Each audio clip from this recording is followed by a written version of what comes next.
What's up, everybody? My name is Scott Paddock, and today we are going to talk about shaping your musical phrase with the use of vibrato.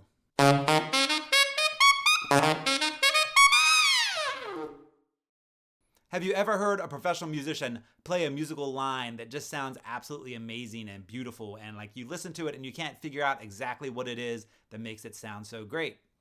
Chances are it has something to do with the way they're shaping the phrase. They could be shaping the phrase through dynamics, through articulation, and through vibrato. Today, we are going to concentrate on vibrato. So vibrato is the wah, wah, wah sound that you get when you play a pitch and you bend beneath the pitch. That's vibrato. Now, this video isn't going to be on how to create vibrato. I've already done one about that. So you can check that video out, and that'll tell you exactly how to do vibrato. This video is going to talk about shaping your phrase with vibrato.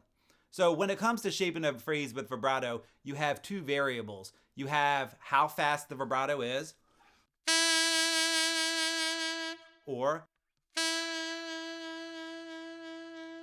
so fast or slow, and then you also have how deep it is. In other words, how flat you go from the pitch. When you have vibrato, you don't go above the pitch. You have the pitch, and then you go below the pitch like this. So you can go varying degrees of flatness below the pitch to make the vibrato sound different.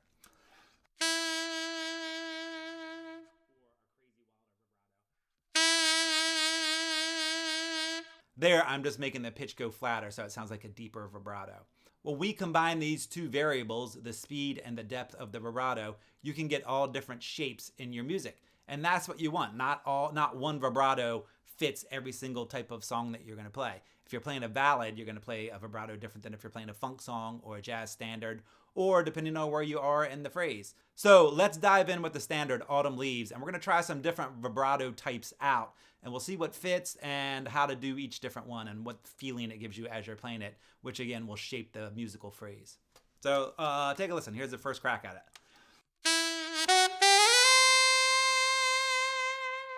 So on that high A, that's the first one I'm doing. If you notice, I hit the note, I hold it for a little bit, and then I gradually speed up the vibrato. That is like your typical jazz vibrato. That's like jazz vibrato 101. Hit the note, hold it, then gradually speed it up. Now, what if I did a couple things different to it? This time, I'm going to start the vibrato faster. Do you hear that? Gives it a different sound. It makes it sound a little bit more aggressive. As opposed to. Now, all I did was start the vibrato faster, and it gave it a very different feel. So if you want something that's going to be more subtle, and you're going to sit on the note a little bit, then you're going to want to hold that note out and give it a slow start and then speed up your vibrato. If you want something to sound a little bit more aggressive, speed that vibrato up from the very beginning. Now, in this tune, a lot of times I start my first note with fast vibrato that's fairly deep. Da, ya, ya, ya, ya. You hear that? I'm hitting it really hard in the beginning. If I'm playing it like that, I want it to be a little bit more aggressive again. So I do the faster, deeper vibrato. If I was playing it like a ballad,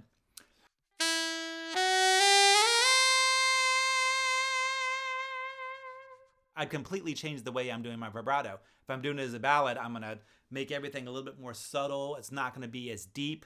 The flatness is not going to be as flat. I'm going to make the vibrato a little bit slower. It's just going to be more subtle. If I want it to be more aggressive, it's going to be faster and maybe a little bit deeper.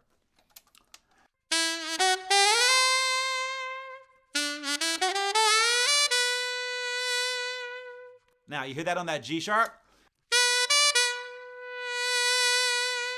That one I do another classic jazz articulation vibrato type thing. I hit the note kind of hard. I bring the dynamic down, and as I bring the dynamic back up, I get faster with my vibrato. So by doing that, it just shapes that phrase even more. We're doing it with the dynamics, the articulation, and the vibrato.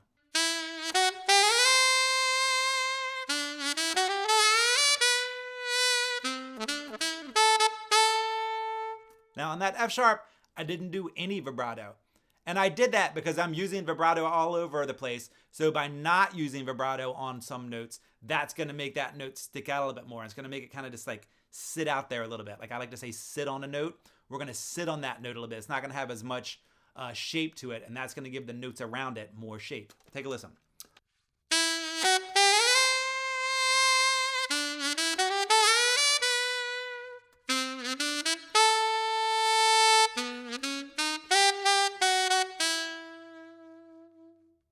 Now, did you hear that last note, that C sharp?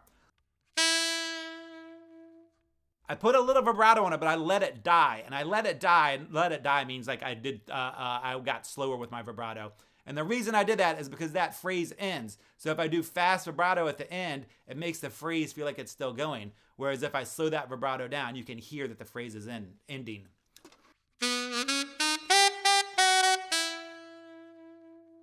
Now, if I put fast vibrato on that, listen to the difference.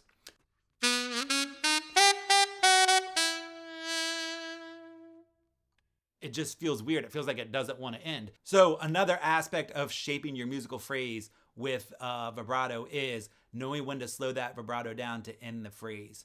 If you're ending a phrase and your vibrato is speeding up, the phrase will not sound ended. When it comes to shaping a phrase with vibrato, ballads come to the top of the list. When you use the right vibrato on a ballad, you can completely transform the way the melody sounds. You can really shape that phrase just by using your vibrato paired with your dynamics.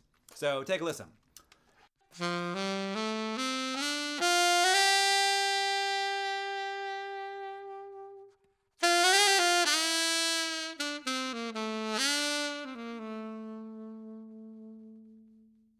You hear that? You hear those phrases? How they get like kind of like a little fuzzy warmth to them. A lot of that has to do with the vibrato that I'm using. So let's get real specific. I'll play the beginning of In a Sentimental Mood and I'll tell you exactly what I'm doing. Now on all those notes, I'm playing them pretty straight and I'm not putting vibrato on them. They're slow enough that I could use vibrato, but it wouldn't sound very good.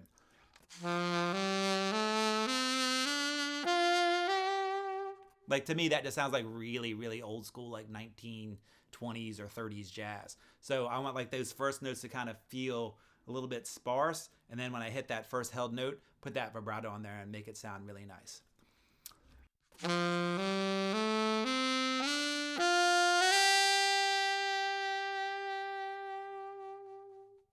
So on that E, the top note, I'm holding it for a long time. And then I speed the vibrato up. But I don't go very fast because I don't want it to sound aggressive. So I'm kind of going like this, not like this. So this time I'm going to do faster vibrato on it and listen to how it changes the entire sound of the phrase.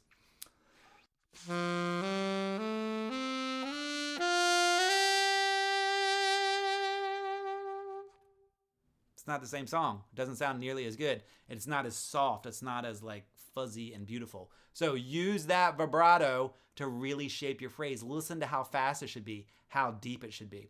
All right, I'm gonna do it. I'll keep going.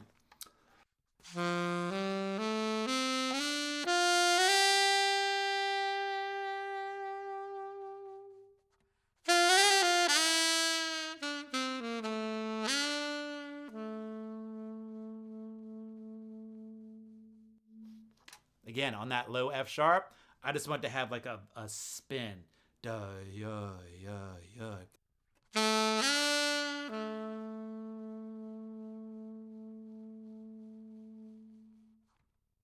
It really shapes the phrase. This time I'll do it faster and you'll hear a really big difference.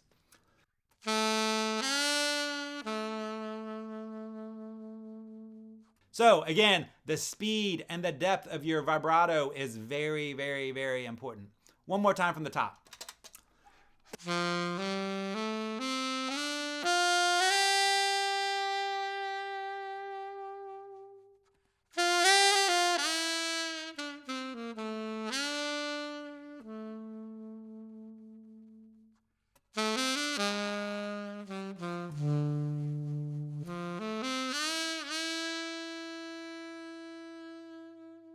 On that C sharp, I barely put on any vibrato on it, on that last note I just played, because I want that note to sit there and just kind of linger for a little bit until I go into the next part of the phrase.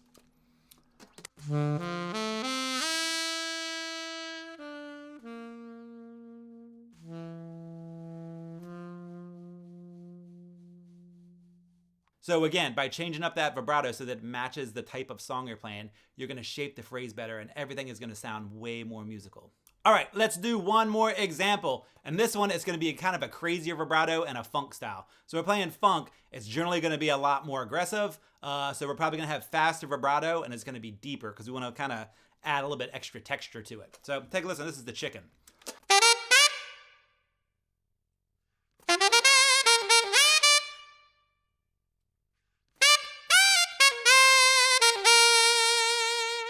You hear that? Those last couple notes had faster vibrato, it started right away, and they went deeper. And that made everything sound a little bit more aggressive, and it fits the song better.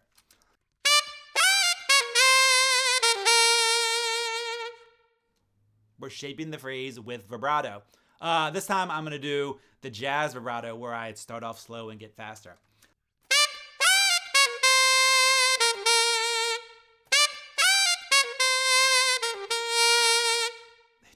It doesn't work at all. It just sounds weird. This time I'm going to do a ballad vibrato where it's kind of like a little more subtle.